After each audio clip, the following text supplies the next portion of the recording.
Nimemsikiliza Mbosso, nikamwangalia Diamond alichoandika.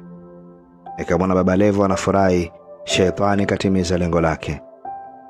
Nilipo naendelea kutafakari hivi itaisio na refari, nagundua kuna pande tatu za mashaka. Na wanaojuaji wa Baba Levo alisifiwa anaweza kukimbia, sasa amepapita kwao.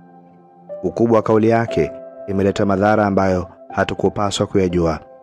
Kitu pekee ambacho sasa atakuwa amejifunza ni kuwa alijuana na chizi, lakini sio fimbo yake. Upande wa pili namwona Mbosso aliyeshindwa kutofautisha adui yake. Kwa nini hisia zake za kwanza amehisi kuwa Baba Levo ametumwa? Kwa nini Diamond ndiye mkatazi Baba Levo tena kwa serious mkubwa?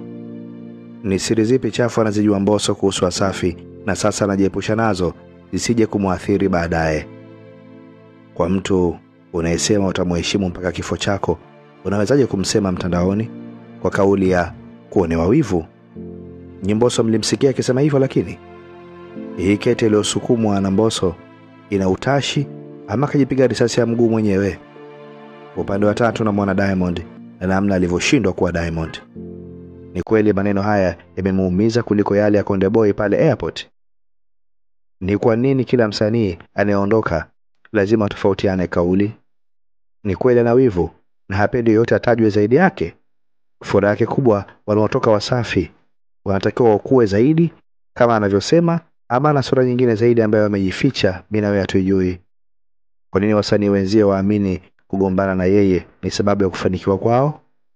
Ama vyote anaonewa kwa sababu ya ukubwa wake?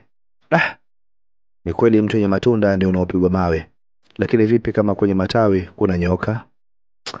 Nimechagua kutafakari kwa sauti. Hebu nisaidieni kwenye comment hapo chini. Nyinyi mnaonaje?